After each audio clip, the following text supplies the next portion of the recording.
Bonjour les amis, bienvenue pour la deuxième partie. On continue notre étude sur le sacerdoce du millénium. On a parlé pas mal de Melchizedek déjà en première partie et on a vu comment nous on va pouvoir rentrer aussi dans le sacerdoce de Melchizedek, comment on va pouvoir être qualifié en ayant après notre résurrection aussi tous les critères nécessaires pour pouvoir rentrer dans le sacerdoce. Et on va voir maintenant comment ça va se préparer pour le millénium et comment Dieu a déjà préparé ça depuis le début. Parce qu'on va regarder on va repartir un petit peu en arrière et on va regarder les choses qui ont été dites dans l'Ancien Testament. Comment Dieu a préparé tout cela et on va peut-être un petit peu mieux comprendre après comment ça va pouvoir se concrétiser dans la suite après le retour de Jésus, comment on va pouvoir mettre en place le nouveau sacerdoce. Alors, c'est, comme je disais, quelque chose en préparation depuis le tout début. Et on va devoir comprendre aussi que le sacerdoce lévitique, c'est absolument pas un sacerdoce qui est inutile et qui était juste temporaire. Alors, oui, il était temporaire, et puis en même temps, il avait ses significations, et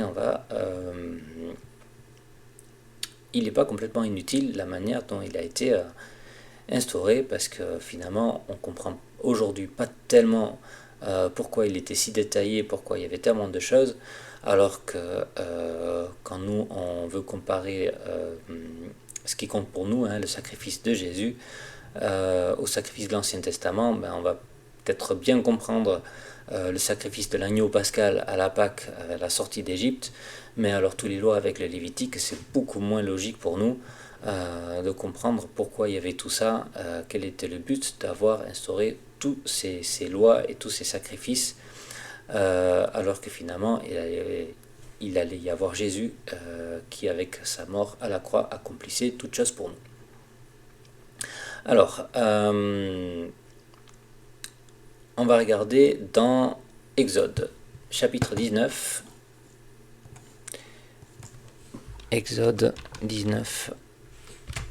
Et on va regarder à partir du verset 6. Alors ça c'est intéressant parce qu'on est 3 mois après la sortie d'Égypte. Donc déjà la date est donnée. Hein. Ils arrivent au désert du Sinaï, on est devant la montagne de Dieu, et pour la première fois, Moïse monte sur la montagne pour parler avec Dieu. Et on a juste ça, ce que Dieu va dire à Moïse: vous serez pour moi un royaume de sacrificateurs et une nation sainte. Voilà les paroles que tu diras aux enfants d'Israël. Donc Dieu a un projet, vous serez pour moi un royaume de sacrificateurs. Et si vous réfléchissez un petit peu à ça, ça n'a pas tellement de sens pour Israël parce que c'est pas du tout ce qui s'est passé avec Israël. Hein, Dieu parle vraiment un projet pour le monde. Un royaume de sacrificateurs, c'est un projet pour le monde. Il faut qu'il y ait un peuple de sacrificateurs. Mais Israël n'a jamais été un peuple, un royaume de sacrificateurs. Ce projet ne s'est pas accompli avec la loi de Moïse. Hein, depuis le tout début, donc Dieu mentionne un projet qui est bien plus grand et il va accomplir ça avec nous pendant le millénium, avec nous et aussi avec Israël. Donc dans la loi de Moïse, les sacrificateurs sont seulement de la tribu des Lévites. Hein, ils ne sont pas sacrificateurs pour le monde, mais seulement pour Israël. Hein, ils sont sacrificateurs, ils sont une tribu qui est mise à part pour être les sacrificateurs d'Israël. Donc ce n'est pas un royaume de sacrificateurs comme il est annoncé dans ce passage. Donc l'importance de ce premier message à Moïse dépasse vraiment de très loin le temps de Moïse. Mais Dieu va commencer avec une première étape et on va instaurer le sacerdoce lévitique. Et on trouve ça dans Exode 28. Voilà, fais approcher de toi Aaron, ton frère et ses fils. Et voilà. Donc on a toute la consacration, comment ils vont être consacrés pour pouvoir exercer le sacerdoce. Et donc il va falloir les revêtir d'habits. Et ça c'est le fin lin, on va voir ça directement dans ce passage. Je vous laisserai lire le chapitre. Et on retrouve aussi ça dans l'Apocalypse, hein, c'est les robes blanches de l'épouse, c'est le fin lin qui est mentionné dans l'Apocalypse 19, versets 8 et 14. Le fin lin, donc c'est le vêtement des sacrificateurs. Je trouve ça me parlait déjà intéressant que ça mentionne exactement la même chose. C'est de ça que sont vêtus tous ceux qui suivent Christ sur les chevaux blancs. Apocalypse 19. Donc il y a sur la ceinture d'Aaron et ses fils, il faut attacher des bonnets aux fils d'Aaron. Le sacerdoce leur appartiendra par une loi perpétuelle. Tu consacreras donc Aaron et ses fils. Donc une loi perpétuelle. On retrouve aussi dans... Alors ça je viens de lire, c'est Exode... c'était pas à l'écran, c'était Exode 29 verset 4. Et il y a aussi Exode 40 versets 13, 14, 15, voilà, qui parle de l'onction. Cette onction leur assurera à perpétuité le sacerdoce parmi leurs descendants. Donc l'idée de la loi perpétuelle, le sacerdoce perpétuel, ça revient à plusieurs reprises. Donc c'est quand même quelque chose qui a été instauré pour durer. Et pourtant aujourd'hui, il n'est plus là. Alors quand je vois ces passages, je me dis c'est pas si simple. Jésus n'est pas du tout sacrificateur selon le sacerdoce lévitique, hein, ça on l'a bien compris avec l'épître aux Hébreux, mais le sacerdoce lévitique n'a pas été fait pour être juste inutile et oublié avec l'arrivée de Jésus. Aujourd'hui c'est un sacerdoce qui est à l'arrêt, parce qu'il n'y a pas d'autel déjà, il n'y a pas de temple, mais il a quand même été institué donc pour durer, et c'est donc un sacerdoce perpétuel. Alors, moi je ne supporte pas quand j'entends qu'on dit qu'il y a des choses conditionnelles dans la Bible, hein, quand on parle de prophétie conditionnelle, des choses comme ça. Dieu sait tout ça d'avance. Hein, donc, il sait tout ça d'avance, et quand il dit des choses là, c'est pas par hasard, il ne se trompe pas.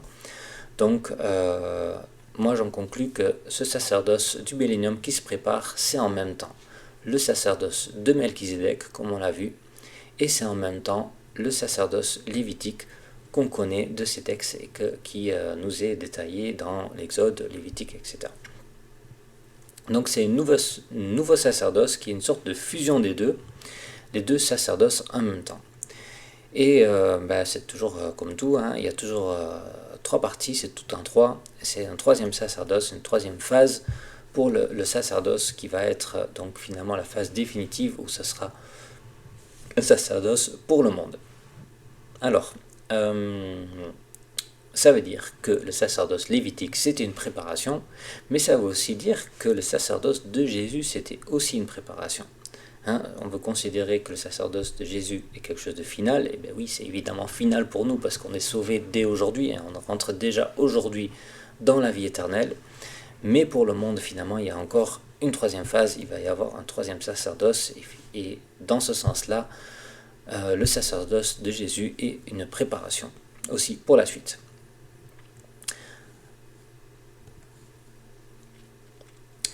Allez, on passe maintenant à Ésaïe 66. Alors, Ésaïe 66, c'est un passage très intéressant qui parle aussi des sacrificateurs et qui dit quelque chose de très très intéressant, mais il faut très bien lire le texte pour repérer la petite perle qu'on va voir à la fin. Donc c'est à partir du verset 18.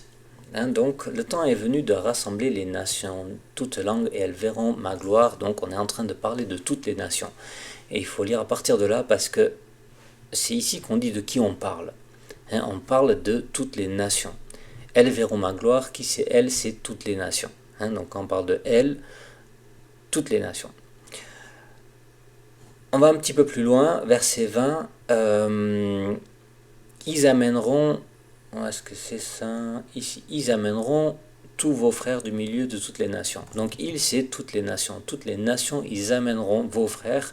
Donc vos frères, c'est qui? C'est Israël, évidemment, de toutes les nations en offrande à l'Éternel. Donc c'est les nations qui vont apporter une offrande à l'Éternel, et cette offrande consiste donc de Israël qu'on va ramener dans leur pays. Donc ceux qui restent, on va les ramener dans leur pays. Donc ça c'est quelque chose donc d'intéressant déjà, hein, donc une offrande donc faite à l'Éternel. Mais là, le verset 21, c'est ça qui est intéressant. Je prendrai parmi eux aussi parmi eux des sacrificateurs des Lévites. Eux, c'est les nations. Comment Dieu va prendre des Lévites parmi les nations? C'est ce qui est écrit. Il prendra parmi eux, parmi les nations, des Lévites. Ça, c'est très très intéressant.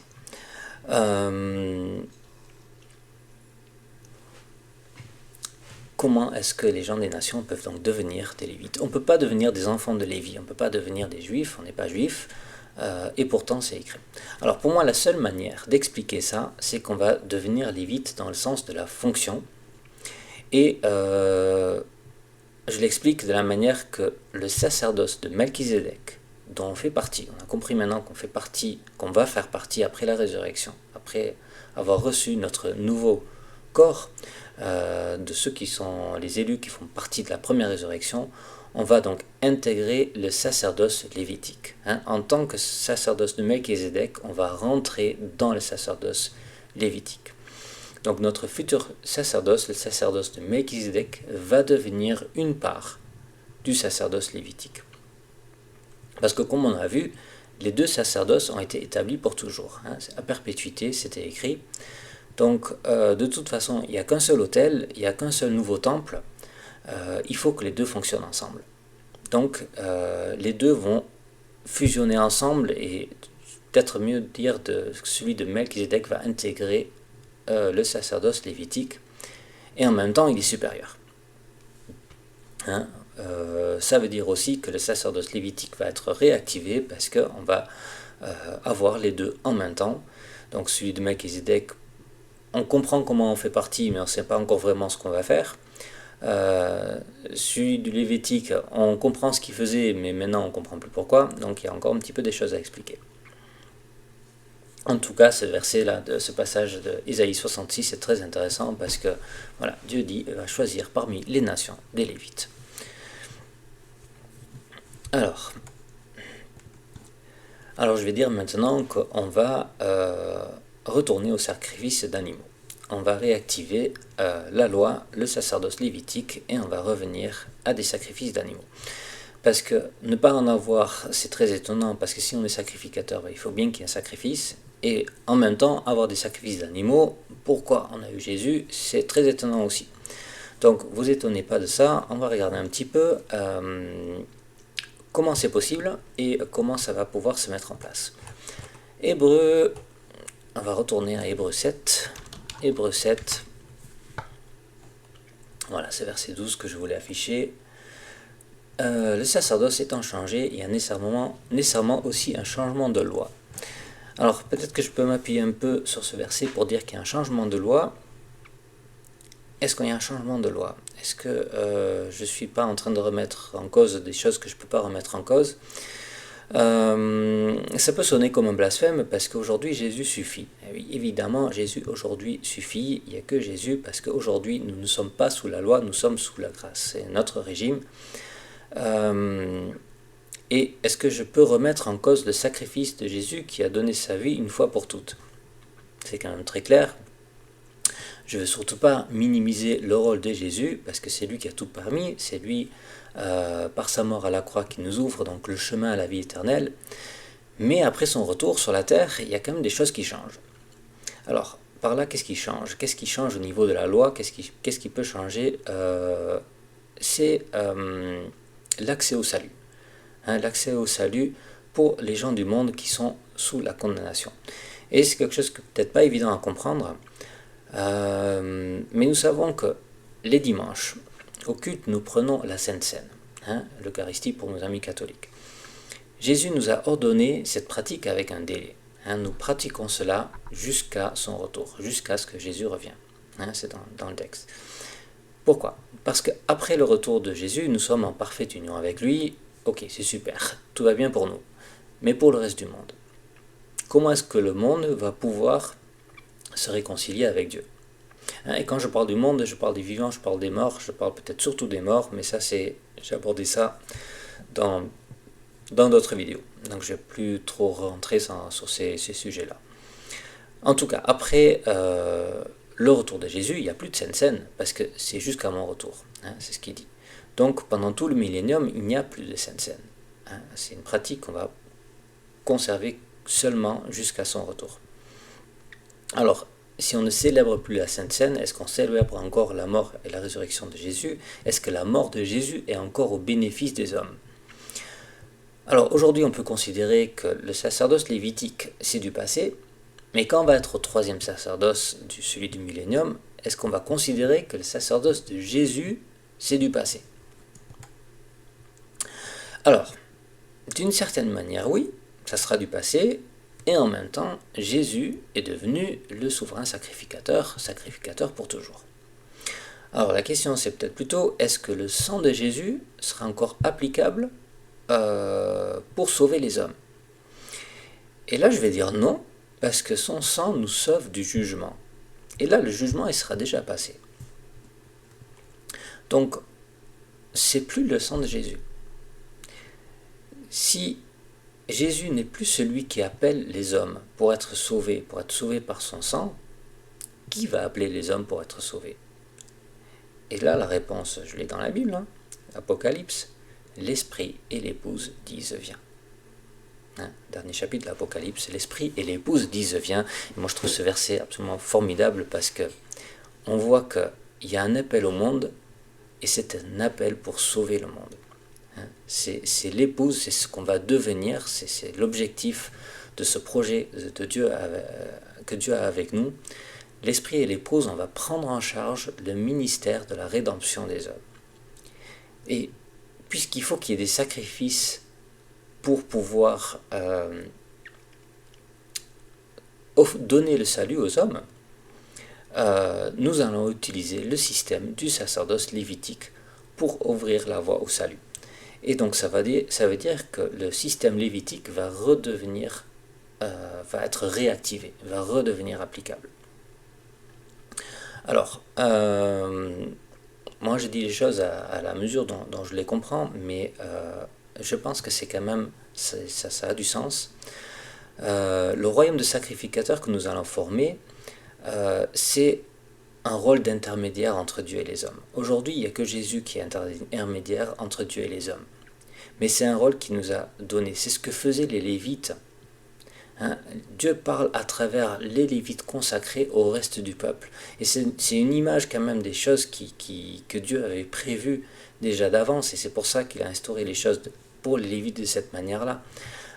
Pour qu'on comprenne que ça fasse partie de son projet et pour préparer aussi la suite. Pendant le millénium, c'est nous les élus, nous allons être les intermédiaires entre Dieu et les hommes. Et c'est pour ça que c'est tellement important qu'il y ait des hommes de chaque peuple et de chaque tribu. Nous allons intercéder, communiquer la volonté de Dieu aux hommes. Et le fait qu'on soit de toutes les nations, de chaque langue, de chaque tribu, c'est pour qu'on puisse le faire chacun pour notre tribu, chacun pour notre langue, pour ceux de nos villes, de nos villages. C'est pour ça qu'il fallait qu'il y ait des gens de partout capables de pouvoir prendre en charge après cette mission que Jésus est en train de nous préparer. Jésus ne nous demande pas de faire des convertis, il ne demande pas de convertir des gens. Il lui faut des disciples, il prépare son royaume. Il nous donne une mission, il nous confie une mission pour préparer la moisson qui est à venir. Et la moisson, on ne l'a pas encore récoltée. Je fais une vidéo sur la pêche miraculeuse aussi, ça a la même signification, c'est on n'a pas encore rattrapé le monde dans nos filets. On va récolter cette moisson plus tard, on est en train de préparer, on est en train de travailler pour ça, parce que quand ça va être le temps de la moisson, on va participer pour remonter les filets et amener tous ces gens à Jésus pour être sauvés. Donc il faut des serviteurs à Jésus à qui il peut confier des petites choses pour après confier des grandes choses. C'est dans les paraboles, tu as été fidèle en peu de choses, je te confierai des plus grandes. Et là c'est des beaucoup plus grandes. On est en train de parler de très grandes responsabilités parce qu'on est en train de parler de rédemption. Voilà, c'est tout notre travail aujourd'hui à un but pour cette période du millénium. Et donc aujourd'hui, nous sommes très peu d'élus choisis par Dieu. Dieu choisit quelques élus dans le monde. Mais l'objectif de Dieu, c'est de se réconcilier avec tout le monde. C'est pas de se réconcilier avec 2-5% du monde, nous qui avons bien compris la parole de Dieu, et nous qui lisons la Bible, nous qui prions, qui connaissons Jésus, très bien pour nous. Mais l'objectif de Dieu est beaucoup plus grand que ça.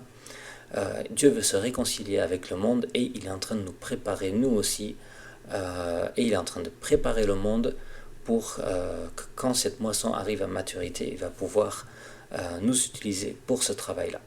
Donc il va falloir amener le monde à Christ pour qu'il plie le genou et pour que tous confessent de la bouche que Christ est Seigneur. On va voir que dans ces promesses qui nous ont été données, que tout genou fléchira, que toute langue confessera que Christ est Seigneur, c'est les conditions au salut, ça. C'est tout le monde va pouvoir accéder au salut et il va falloir amener ces gens-là à Christ pour que ces choses soient accomplies. Donc ce n'est plus l'œuvre de Christ à la croix. Alors je minimise pas du tout la croix parce que tout a été rendu possible grâce à la croix. Grâce aussi à ce premier sacerdoce lévitique qui a été instauré, grâce aux élus qui ont été choisis pour devenir l'épouse. Dieu a mis en route tout son plan de rédemption pour tous les âmes qui sont perdues, tous ceux qui sont allés au jugement. Nous savons comment Jésus nous sauve de ce jugement du monde qui arrive, mais bientôt nous allons intervenir pour le salut des hommes après le jugement du monde. Les gens ils sont jugés, la période de jugement, ce n'est pas la condamnation éternelle, c'est le jugement qui nous est décrit dans l'Apocalypse, c'est une période de temps. Ils vont porter le poids de leurs péchés et une fois qu'ils ont été condamnés,